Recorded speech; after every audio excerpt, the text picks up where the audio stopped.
Welcome to studios news bulletin. ముందుగా headlines. 2029 నాటికి ప్రతి పేదవాడికి సొంతిల్లు, ఏపీ సీఎం చంద్రబాబు.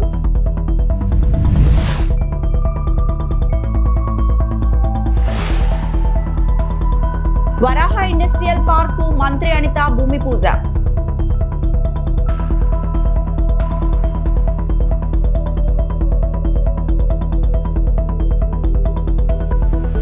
మహిళలను పారిశ్రామికవేత్తలుగా తయారు చేసి బాధ్యత తనదని సీఎం చంద్రబాబు అన్నారు. 2029 నాటికి ప్రతి పేదవాడికి సొంతిల్లు ఉండాలనేది ప్రభుత్వ లక్ష్యమని చెప్పారు. ఏపీలో 3 లక్షల ఇళ్ల గృహప్రవేశాలకు సీఎం శ్రీకారం చుట్టారు. అన్నమయ్య జిల్లా చిన్నమండె మండలం దేవగుడిపల్లిలో ఈ కార్యక్రమాన్ని ప్రారంభించారు. పలువురు లబ్ధిదారులకు ఇంటి తాళాలు అప్పగించారు. రాష్ట్రంలో మిగతా ప్రాంతాల్లో గృహప్రవేశాలను వర్చువల్ గా ప్రారంభించారు. ఈ సందర్భంగా ఆయన మాట్లాడుతూ, ఇల్లు అంటే 4 గోడలు కాదు, భవిష్యత్తుకు భద్రత, పేదలకు తొలిసారి పక్కా ఇల్లు నిర్మించిన వ్యక్తి ఎన్టీఆర్.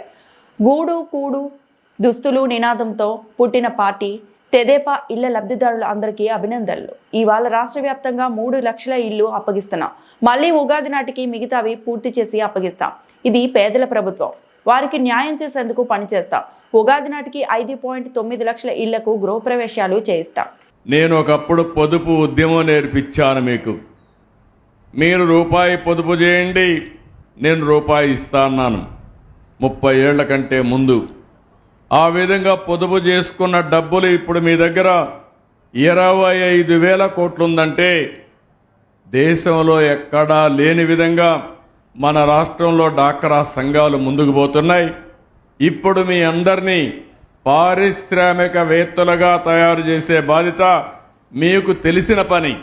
పచ్చళ్ళు పెట్టడం, లేకుంటే చిన్న చిన్న పనులు చేయడం, ఏ పని చేయగలిగే చిన్న హోటల్ పెట్టుకోవడం, ఏం చేయాలనో చేపించే బాధ్యత నాది.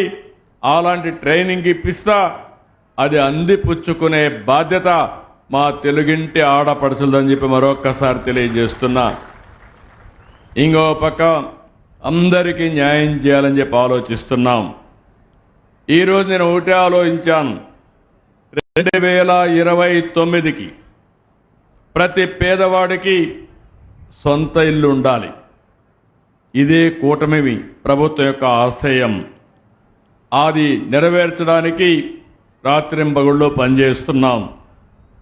ఇల్లంటే 4 గోడలు కాదు, ఆ విషయం మీరు గుర్తుపెట్టుకోవాలి. ఒక కుటుంబానికి గౌరవం, ఒక కుటుంబానికి సంతోషం, మీ భవిష్యత్తుకు నాంది, ఒక భద్రత, ఒక చిరునామా.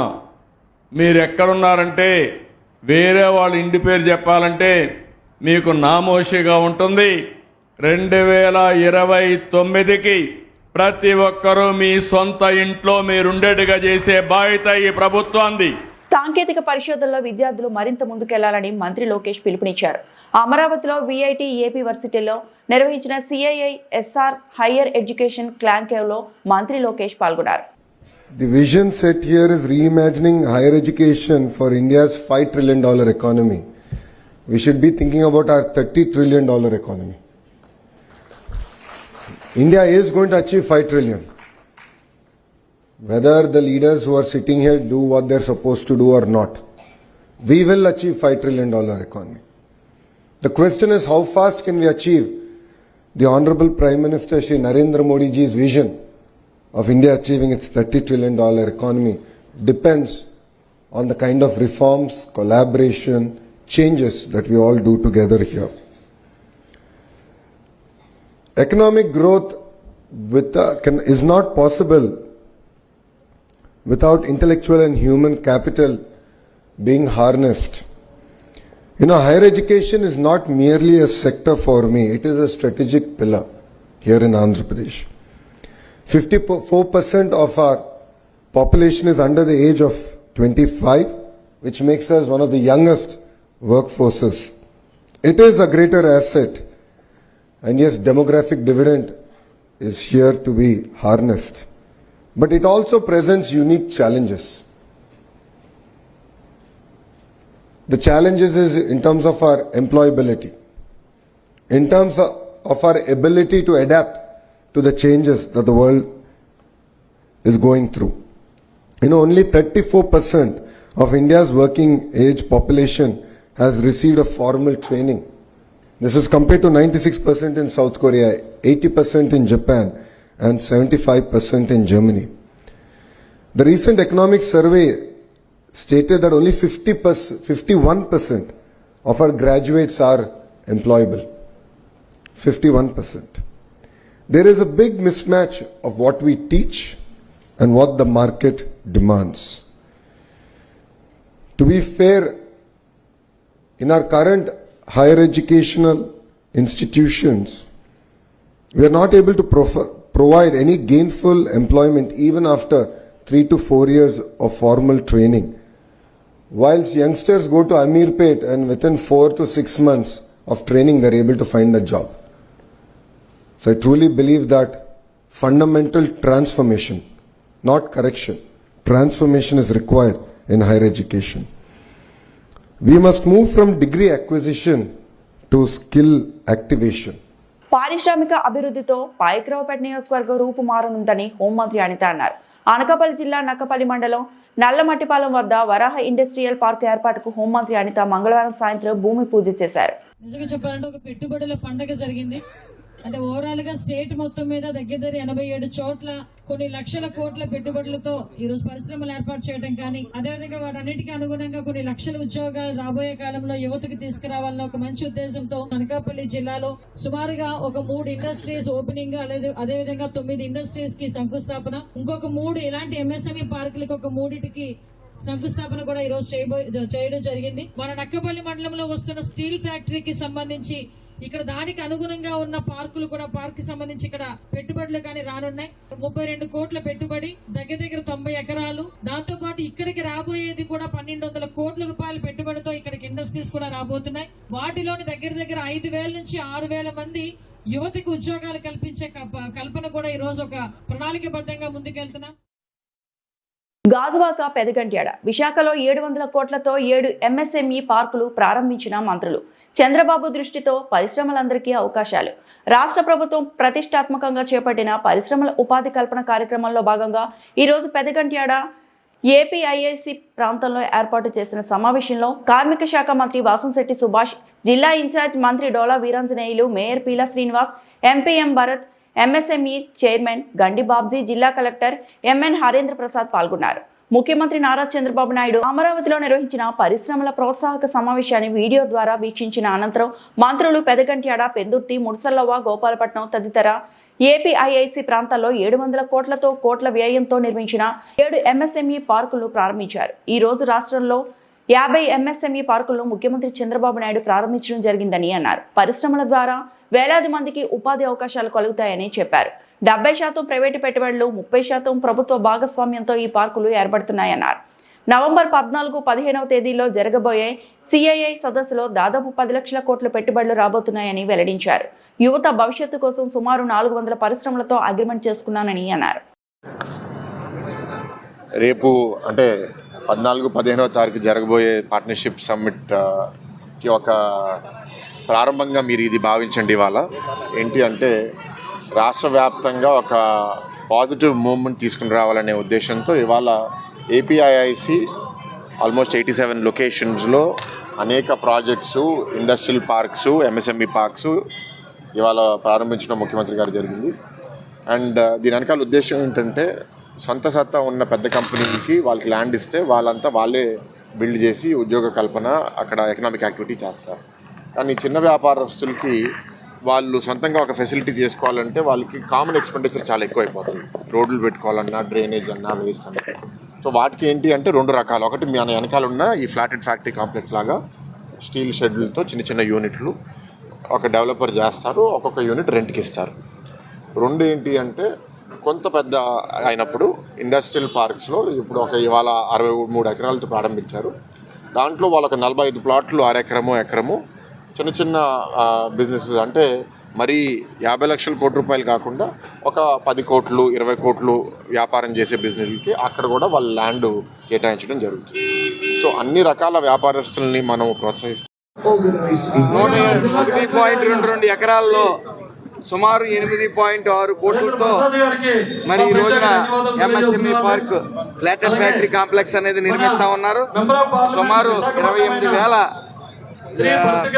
చదరపు గజాల్లో 29 షాపులు కానీ షెడ్లు కానీ నిర్మించి ఇక్కడ ప్లగ్ అండ్ ప్లే విధానంలో మరి చిన్న సూక్ష్మ పరిశ్రమలు ప్రోత్సహించే విధంగా ఇక్కడ స్థాపించడం జరిగింది. సుమారు 175 కాన్స్టిట్యున్సీల్లో కూడా ఎంఎస్ఎంఈ పార్క్స్ అనేవి నిర్మించడం జరుగుతుంది. అందులో సుమారు 1,00,000 మంది వరకు ఉపాధి కలిగించే పరిస్థితి కల్పించారు. ఢిల్లీలోని ఎర్రకోట వద్ద సోమవారం రాత్రి జరిగిన బాంబు పేలుళ్లతో పోలీసులు అలర్ట్ అయ్యారు. ఈ నేపథ్యంలో మంగళవారం సాయంత్రం మరిపాలెం గోపాలపట్నం రైల్వే స్టేషన్లో ఆర్పీఎఫ్, జీఆర్పీ, సివిల్ పోలీస్ బలగాలు కార్టన్ సెర్చ్ నిర్వహించాయి. ప్రయాణికుల బ్యాగులు, వెయిటింగ్ రూమ్స్ ను తనిఖీలు చేశారు. అనుమానితుల నుంచి వివరాలు సేకరించారు. ప్రయాణికులు ప్రశ్నించడంతో పాటు ప్లాట్ఫామ్ పై ఉన్న వారి వస్తువులను కూడా తనిఖీలు చేశారు. పాసింజర్ రైల్లోకి ప్రవేశించి ప్రయాణికులను అప్రమత్తం చేశారు. ఈ సందర్భంగా మరిపాలెం ఆర్పీఎఫ్ సిఐ అనిల్ కుమార్ సింగ్ మాట్లాడుతూ పై అధికారుల ఆదేశాల మేరకు అప్రమత్తమై తనిఖీలు చేపట్టినట్లు పేర్కొన్నారు. అనుమానాస్పద వస్తువులు, అనుమానాస్పదంగా తిరుగుతున్న వ్యక్తులు కనిపిస్తే సమాచారం అందించాలన్నారు. ప్రజల భద్రతే లక్ష్యంగా పనిచేస్తున్నామని సిఐ చెప్పారు. సెక్యూరిటీ దృష్ట్యా ఆర్పీఎఫ్ మరిపాలెం మరియు లోకల్ పోలీస్ గోపాలపట్నం వారు ఈ భద్రత కోసమని చెక్కింగ్ చేయడం జరుగుతున్నది. పాసెంజర్స్ ఎవరికి ఉన్నారో మాకు సహకరించాలని కోరుతున్నాము.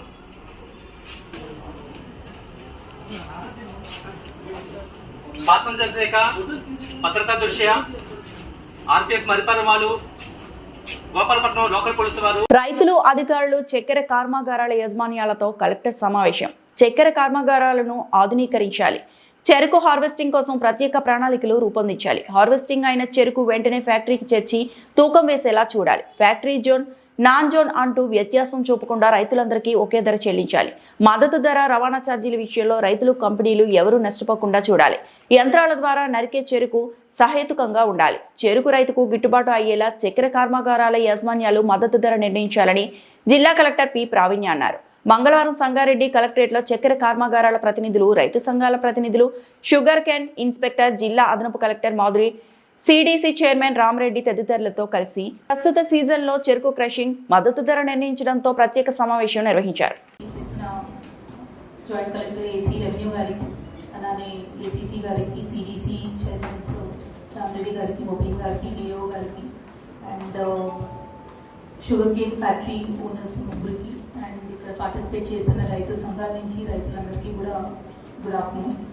బాధించారు డిబేట్ లాగే మీ పాయింట్స్ మీరు చెప్పారు. వాళ్ళకున్న కష్టాలు, వాళ్ళ ఇష్యూస్ కూడా వాళ్ళు చెప్పడం జరిగింది.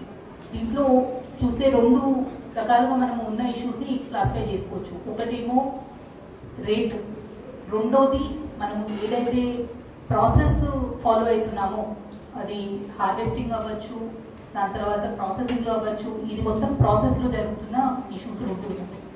First and foremost my request ACP గారు, మ్యాపింగ్ అనేది కరెక్ట్గా చూసుకోండి. ఫ్రీ జోన్ వాళ్ళని అవసరమైతే మా మండల అగ్రికల్చర్ ఆఫీసర్స్ ద్వారా వాళ్ళకి ఈ విషయం అనేది కమ్యూనికేట్ చేయడంలో ఇక్కడ కూడా there should not be any gap. Second, gap in harvesting schedule. రెండోది, హార్వెస్టర్స్తో మీటింగ్ అనేది ఎట్లయితే ప్యాడీ కోసం పెడుతున్నామో కేన్కి కూడా మీరు ఒకసారి ఆ 2-3 మండల్స్లోనే ఎక్కడైతే కాన్సన్ట్రేషన్ ఉందో అక్కడ హార్వెస్టర్స్తో మీటింగ్ పెట్టి, సో దట్ తరుగు తక్కువ వచ్చేలాగా అండ్ మనకి లాస్ అనేది తక్కువ వచ్చేలాగా వాళ్ళకు టెక్నికల్గా ఏవైతే చేయగలుగుతామో ఆ meeting in presence of tahsildars, mandal agriculture officers ఈ 3-4 మండల్స్లో ఆ ఆస్పెక్ట్లో హార్వెస్టర్స్తో మీటింగ్ పెట్టండి. హార్వెస్టింగ్ షెడ్యూల్ అనేది కూడా కరెక్ట్గా ఇవ్వండి. సో దట్ ఎక్కడ కూడా వెయిటింగ్ అనేది, ఫ్యాక్టరీస్ దగ్గర వెయిటింగ్ అనేది ఉండద్దు రైతులకి. దానివల్ల వాళ్ళకి జస్ట్ మనకి ప్యాడీ కానీ ఇట్లాంటి వాటిలో అయితే లాస్ అనేది ఉండదు. కానీ ఈ ఆస్పెక్ట్లో టైంతో లింక్ అయిన లాస్ ఉంది కాబట్టి ఈ లాస్ మనం తగ్గించడానికి ప్రాసెస్లో ఇంప్రూవ్మెంట్. సో ఈ ఆస్పెక్ట్లో ఫ్యాక్టరీస్ నుంచి కూడా మా రిక్వెస్ట్ ఏమంటే మీరు హార్వెస్టింగ్ షెడ్యూల్స్ స్ట్రిక్ట్గా ఫాలో అవ్వండి. దాంట్లో ఎక్కడ కూడా మీరు ఒక టైంకి ఈ విలేజ్లో ఇక్కడ హార్వెస్టింగ్ జరుగుతుంది అంటే ఆ విలేజ్ వాళ్ళకి వాళ్ళు వచ్చినప్పుడు ప్రయారిటీగా 24 hours is a very long time.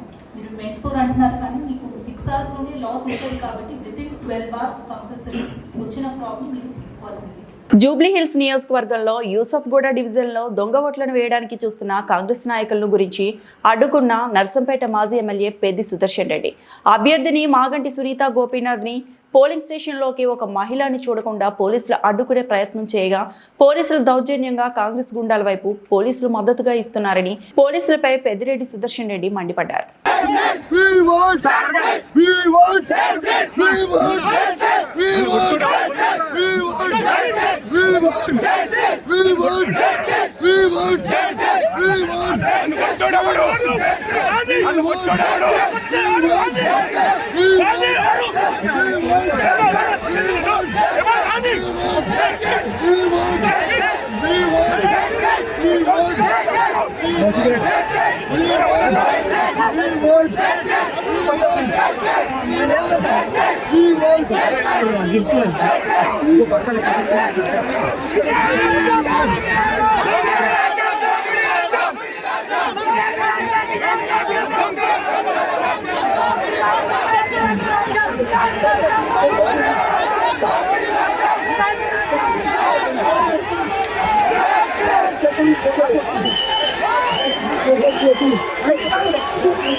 హాస్పిటల్లో సెల్ ఫోన్ దొంగ.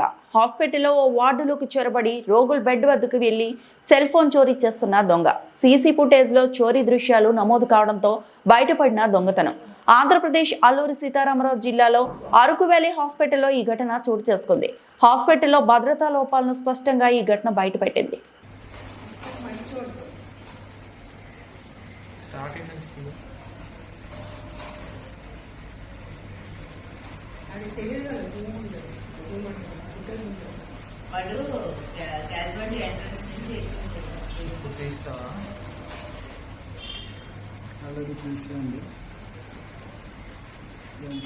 రావడమే డైరెక్ట్ సెల్లర్కి వెళ్ళేది. ఇప్పుడు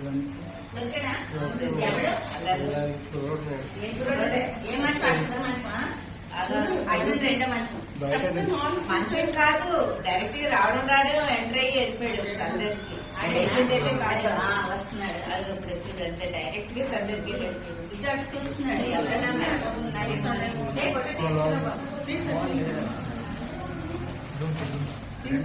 అది అన్ని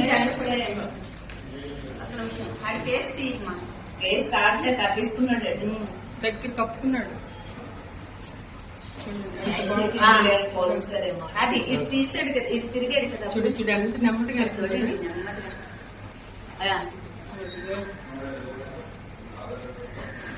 ఇదే పని కావాలండి. అదే అదే చూడండి ఎలా తీసేస్తున్నాడు. ఛార్జింగ్ పెట్టింది. ఈ వార్తలు ఇంతటితో సమాప్తం.